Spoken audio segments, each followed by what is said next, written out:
Hi everyone, and welcome to English Digest. I'm Pat. And I'm Erin. So, Erin, have you ever been to Green Island? I have. Okay, I haven't. Tell me about it. It's very green. Right. It's beautiful, actually. I was only there for a couple of days, and I think it rained most of the time.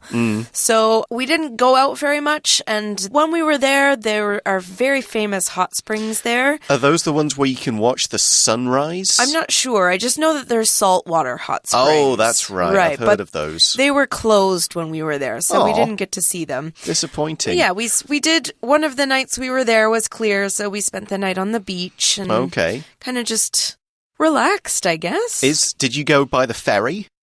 Yes, we did. Is it as bad and bumpy as everybody says? It was for some people. Okay. Some of the ferries have like a little room in the back that's sort of just like a padded room. For people to go and... To people to go and lay down, basically. Oh, not just be sick. I thought it was like an actual room for vomiting. There you go. No, they just do that in the actual ferry, like where they sit. Yeah, that's no fun. Now, so we're going to combine talking about Green Island with talking about energy.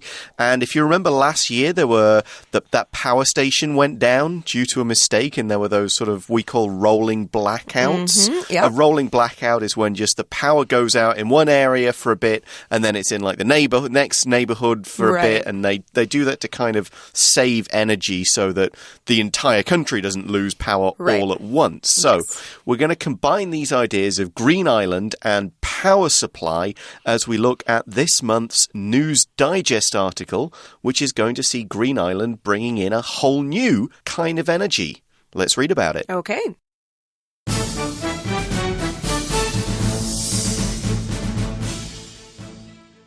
Taiwan's Green Island could soon be getting its electricity from a new source. Last year, the Taiwan Power Company announced plans to test a geothermal power plant there. The drilling phase of the operation began in December 2017, and the trial is intended to be complete by the end of August. If the trial is successful, construction will begin on a power plant expected to be operational sometime in 2020. Currently, Green Island's power comes from a coal-fired plant, which is old and can't always generate enough energy for the island. Furthermore, its overhead power lines are vulnerable to typhoons.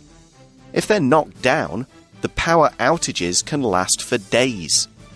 A geothermal plant would not only end these problems, but also make the island more eco-friendly. Geothermal energy works by tapping the immense temperatures and pressure below the Earth's surface.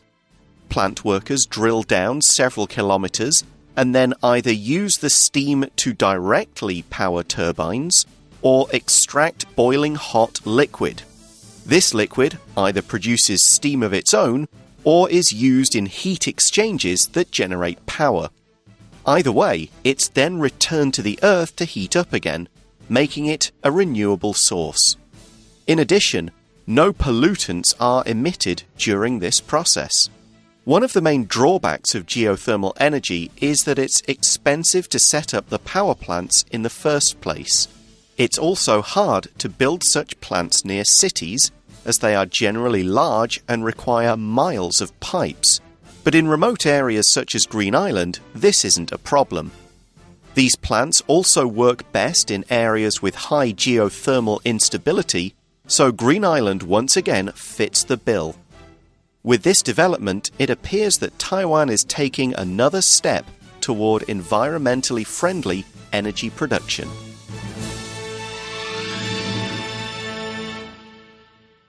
All right. Good work, Taiwan. Yeah. Going green. It's one of a few things that's being looked at. Wind farms and solar panels and electric scooters and stuff like that. We recently did an article about that using that current in the ocean. Yes, the ocean, the Kurashio, I think it's called, to sort of use wave power. Yeah. Okay, well, what we're doing here, if we look at the title, it says Green Island to go green with geothermal energy. When you go green, it's just another way of saying you become more eco-friendly. You do less or fewer things that are more destructive towards the earth, I guess. Yeah, that could be recycling, that could be cleaning up, that's environmental energy, that's using a metal coffee flask, not buying cardboard ones and throwing them out every time. Right. Well, and what we're doing here, what Green Island is going green by using geothermal energy.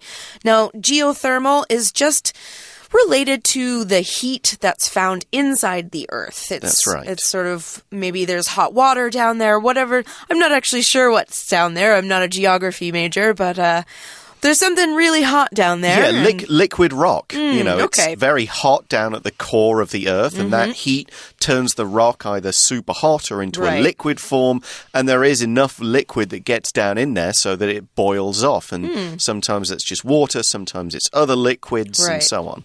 Okay, well, let's find out here in our introduction sentence. It says, Taiwan's Green Island could soon be getting its electricity from a new source. So that means they're obviously using an old source, which is probably less eco-friendly. We'll talk about that in a few minutes.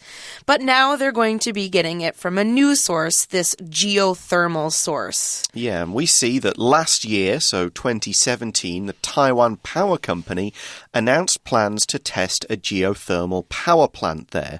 So a power plant is just a very large, it's almost like a factory for producing energy. Right. And this could be done by burning stuff, it can be done by boiling stuff, it can be done by using nuclear reaction to produce energy. Any kind of plant that basically produces electricity and energy for the country is called a power plant. You might have a very small power plant for an individual factory or complex of buildings, but these are the really big ones that power what, certainly in the UK, we'd call the national grid. Right. Which is like the overall power supply for the country. Right. I do recognize that term. I think in Canada it might be a little bit different because it's kind of just spread out sort of thing. So it's a bit more condensed in the UK. Right. I know. I know where I am too. It's nuclear, so I'm not really sure how it works. But. Yeah, but it all sort of feeds into just where we get our power, our electricity from. And of course, this is a geothermal power plant, so it's going to use energy from the Earth's own heat. We discuss exactly how that works later, but let's get back to these kind of trial plans. They're going to test it first to make sure it's going to work. What are their plans? Okay, well, the drilling phase of the operation began in December 2017, so not too long ago, just a few months ago, they started to sort of do the construction to start this plan. And they said the drilling phase. Now, when you drill something, you make a hole in something using a tool called a drill. Now, you can use small drills in your house just to sort of drill a hole in the wall, maybe to hang up a picture or to fix something. Just drill a hole into a piece of furniture to kind of put it together, that sort of thing. But here we're talking about huge drills, and they'd be drilling or making a hole, a big hole in the earth to kind of build these structures and get this boiling liquid out. Yeah, but what sets drills apart from like digging is that drill goes round and round. That's right. It doesn't just sort of pull stuff out like a big shovel or a truck that has that kind of thing. It's a tool that spins round and round, and as it does that, it clears a hole. Right. And this is the drilling phase. So a phase is another way of saying a stage or a step. It's sort of one part in a set of several parts. So there's a planning phase where you plan stuff, a drilling phase where you get the hole in the ground, then there might be a building phase as you construct the pipes and all the other stuff, a trial phase where you're doing it on a small scale to see what happens. It's just all the different steps in something, each of which will have its own various activities. Right. And these are actually all the steps of the operation. Now, the operation is a set of planned actions or activities for a particular purpose. So the particular purpose in this case is building this power plant. Yeah. Now, all of the different steps or phases make up this whole operation. That's right. It's the overall thing. So the drilling phase has already begun, 5-6 months ago. Right. The trial, which is the testing, is this going to work? Is it going to supply enough power? Are there going to be problems? That is intended to be complete by the end of August. So a few months away if everything goes on time. And so they'll just see what happens, basically. Can we get enough power? Can we get it to the homes that need it? And so on. Right. And if this trial is successful, then construction will begin on a power plant expected to be operational sometime in 2020. So the trial phase is not going to involve building everything. They're going to do it on a much smaller scale. They're not going to involve building the entire power plant first, then testing it in case it doesn't work. So they build a smaller scale one, they try it out, and then if that works, they start construction. And that is the building of something. That's it. Yeah, we can call something a construction, and that's like a building. Right. Here we're meaning it to be the process of building something, whether it's a house, a bridge, a factory, some kind of large structure. Right. It's usually used in large structures. Yes. Sort of thing. You could say you could construct a dollhouse or even construct a wedding cake. Yes. Maybe because it's a more elaborate thing, but we generally use it to mean something big. Okay, well, currently, let's find out what's going on in Green Island now to give people power there. It says currently Green Island's power comes from a coal-fired plant. Now, coal obviously is kind of that blackish rock that's in the ground. You usually find fossils and stuff in it. And it's a carbon source that's kind of been compressed by, again, pressure. Temperature, into a black lump of... It's kind of halfway between wood and stone, it almost seems like. Yeah. But you can burn it for heat. You can burn it for various, even a bit of light and so on. And it was quite common in the past, and it's still common in some places now, but it's becoming less common because it isn't very eco-friendly. It actually produces a lot of chemicals in the air and sort of makes everything dirty. And there's a more limited supply. We could use up all or most of the coal, and digging further would be bad for the planet in different ways. Exactly. So we know that they've got this coal-fired plant, but it's very old and it doesn't always generate enough energy for the island. So it might generate some energy, but not enough. Now, when you generate something, you produce something or you cause something to happen by doing something. So here, we're just saying that this coal-fired plant is making energy, but it's not making enough. Yeah, maybe there's not enough coal, or maybe the plant is so old that the efficiency isn't very good. Right. And that's one problem. We see that furthermore, that's the plant's overhead power lines are vulnerable to typhoons. So overhead means these power lines that take the power from the plant to the homes are overhead. They're in the air. They're wires, basically, stretching from one place to another. Rather than being pipes under the ground or wires under the ground, as you will see a lot more in more modern things like that. Right. And because they're overhead, they can be blown down by heavy winds and so on in typhoons. Right. If you're vulnerable to something, you are easily affected by that thing. You're weak against that thing. Right. Okay, so that's one more problem that this sort of power plant has. And then here it says if they're knocked down, the power outages can last for days. Of course, Green Island, not the easiest place to get to. We've talked about the ferry and getting trucks over there to sort of fix power lines and teams and with stuff. All the equipment. Right. It takes a few days for that to happen. So here we're saying if they're knocked down, when something's knocked down, it's sort of pushed down or it's fallen down. The wind is so strong that it sort of caused it to come out of the air and go down onto the ground, sort of thing. A building can be knocked down if it's old and it's not being used anymore. You'll bring trucks in and kind of make it disappear, I guess. Yeah. People can be knocked down by you could be knocked down by someone. You could be knocked down by a very strong wind. You could be knocked down by an explosion nearby, all sorts.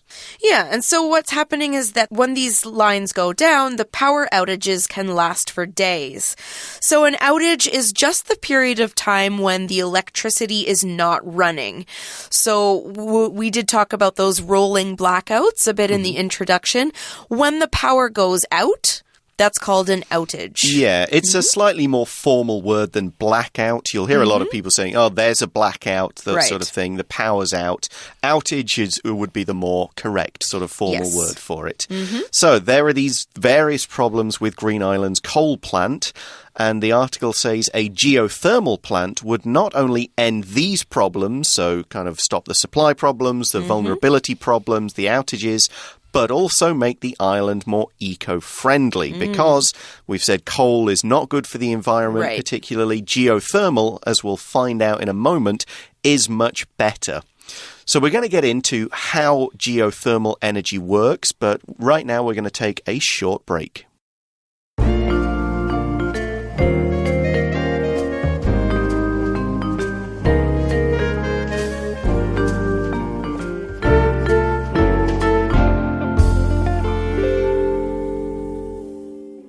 Hi everyone, welcome back, and it's time for some kind of sciencey stuff now, a bit of mechanics. Yeah. I can see Erin's sort of smiling, but I'm not sure if that's a genuine smile of joy. It sort of means that I kind of understand it. Because I can speak and read English and I know all these words, but I'm not really sure I understand the mechanics of it. So I'll do my best. We'll see how we go. Yeah, I may have to lean back a little bit on Pat's more scientific knowledge. We'll see. Okay, so it starts out by saying geothermal energy works by tapping the immense temperatures and pressure below the Earth's surface. So we do kind of know a little bit about this already, but let's look at this word tapping to find out what we mean. We don't mean here to sort of hit something with your fingers. Yeah, like tap, tap, tap. Right. So here, tap, this verb is... It's used to say that you're using or taking what is needed from something. So if you said you were tapping into your savings account, that means that you're using some of the money from your savings account to pay for something. You wouldn't do this quite often. Usually when you do that, when you tap into your savings account, it means that you really need to pay for something important. Yes. So what we're doing here is we're tapping into this energy source. We're taking this energy source out of the earth and we're going to use it to provide electricity. Yes, you're drawing from an existing resource, some kind of supply that's already there. Yes. For example, if there was a waterfall and you set up something to spin a generator around, you'd be tapping the power of the waterfall. Right. We talked about wind farms, they're tapping winds, the currents in the ocean can be tapped. Right. Now, you can say tap into, you can also just say tap by itself, the into is optional. And here, we're tapping the immense temperatures and pressure below the Earth's surface. Immense means very big or very high or very strong. So it's modifying something by meaning it's bigger, larger, stronger, and more powerful.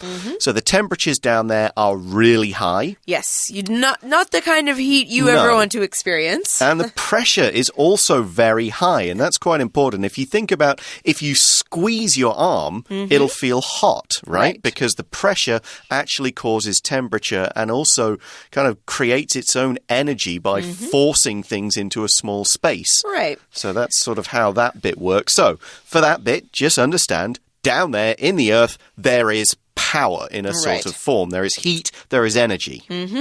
Okay, so what we're doing now, or what the plant workers are doing, is they're drilling down. So they're using these drills that turn round and round and round to go farther and deeper down into the earth.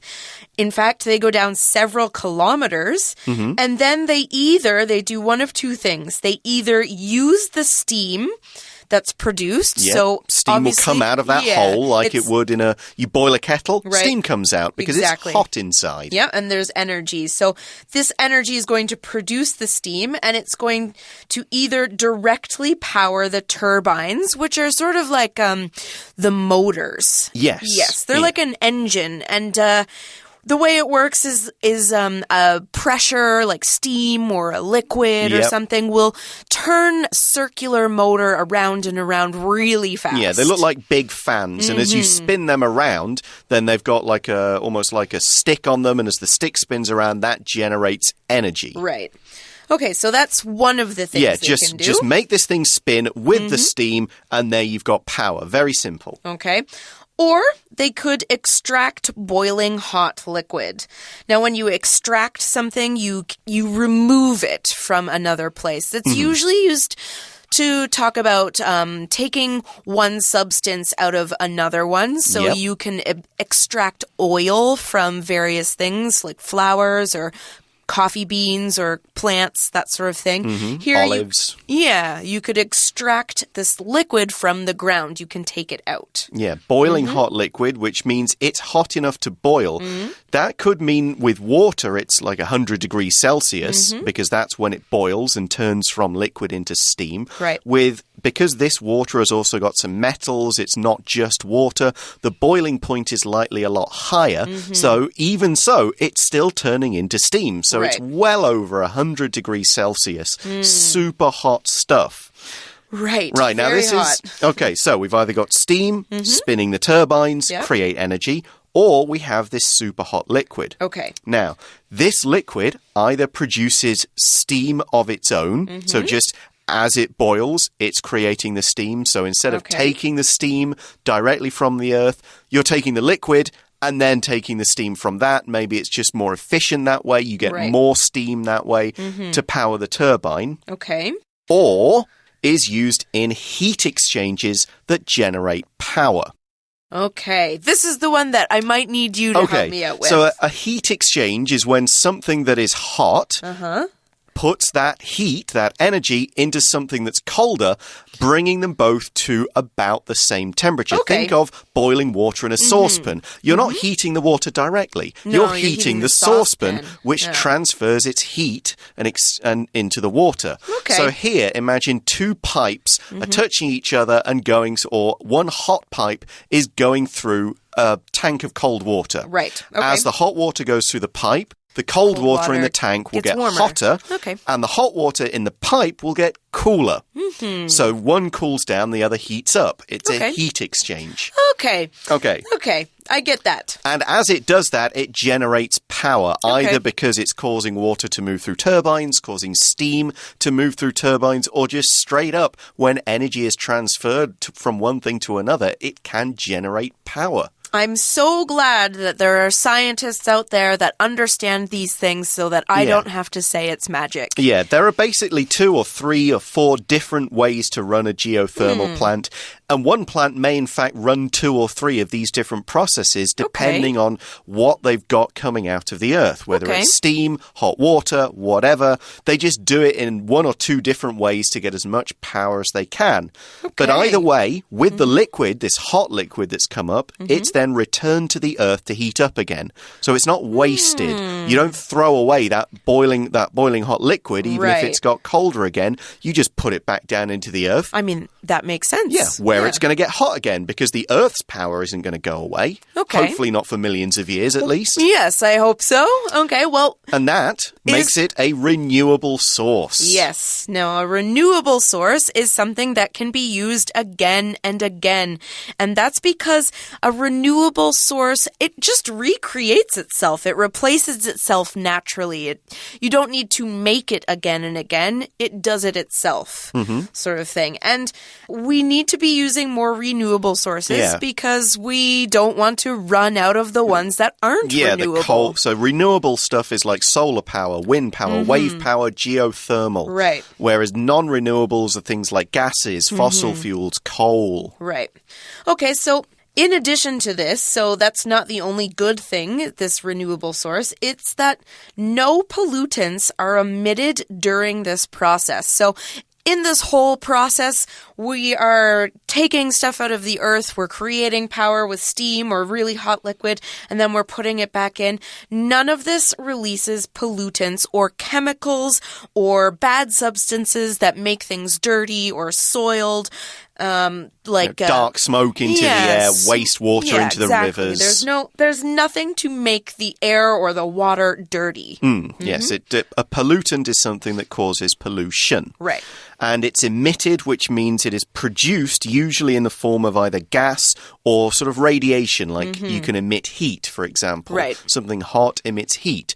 Something could emit noise, which is also a kind of radiation, or it can emit gas, like from the back of a scooter or a car. Right. So no pollutants, that means they're not released into the air, they're not radiating like with nuclear power, and so on. Okay. So you might be thinking then, why doesn't everybody get a geothermal plant? That was actually the exact question I was thinking. There you go. Like, of course, if it's there, why don't we use it? Exactly. Well, there are drawbacks. One I don't mention here is, these things aren't always as efficient and easy as a coal plant. Coal plant's going to power... yet. Not yet, exactly. Coal plants are much easier to work with and power a lot more homes than we can do with geothermal right now. And there's another drawback. Okay. One of the drawbacks, the one that we haven't mentioned yet, a drawback before we go on is a disadvantage. It's a reason that you might not want to use something. So it's the opposite of a benefit or an advantage. We could also say downside. We could say a con when you have pros and cons. Yes. It's a down when you have ups and downs and so on. Okay, so one of these drawbacks is that geothermal energy is expensive to set up in the first place. So it might not be so expensive to run once it's there, but just building it, just finding the place where it's going to be efficient, just all of this stuff that goes into making this plant is really expensive. And so that's why we haven't seen them so far. It's because so far it's been cheaper to just use coal or nuclear or these other sort of sources that we use right now. Yes. I think the same goes with solar and wind power. Yeah, most of these are expensive to set up in the first place. That means to build the things, to get it started, to get it working and efficient is a lot more expensive than just building a coal plant. Right. It's also hard to build such plants, so such plants means geothermal plants, near cities, as they are these plants, they are generally large and require miles of pipes. So you need all this stuff going on underneath the ground. You wouldn't be able to build too many houses near and so on. So, you just need to build a lot of stuff. So you can't just go, well, we'll stick one right in the middle of Taipei. That's not going to work. Yeah, can you imagine the geothermal plant just sitting, disrupting our MRT services and all these things? It's just not imaginable. Yeah.